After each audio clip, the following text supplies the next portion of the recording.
Hello friends, welcome to my channel. ఈరోజుతో పెద్ద government విషయం జరిగింది.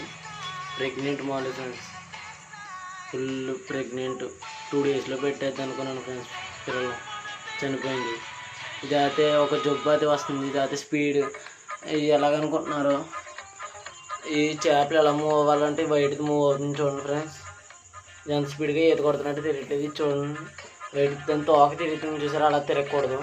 అలా తిరుగుతున్నాయంటే ఏదో జబ్బు వచ్చిందని అర్థం. దానికి సంబంధించిందే నేను ట్రిక్ చెప్తాను. అలా చేస్తే మీకు అయితే అదైతే తగ్గుతుంది. చూపెడతాను అదండి ట్రిక్. ఇలాగ ఒక బకెట్లోకి అయితే వాటర్ తీసుకుని, మన దగ్గర ఏమైనా ఉప్పు ఉంటే ఇంట్లో ఉప్పు తెచ్చి వేస్తే ప్యూరిఫై అయితే అవుతాయి వాటర్. ఈ వాటర్లో ఆ ఫిష్లు అయితే సరిపోతుంది. నా దగ్గర అయితే 2 అయితే అలా తిరుగుతున్నాయి. ఇప్పుడు అయితే ఇంట్లో వేసాను. రేపు పొద్దున్నే చూడాలి. ఇది అయితే బాగానే వర్క్ అవుద్ది. మీరు కూడా ట్రై చేయండి ఫ్రెండ్స్.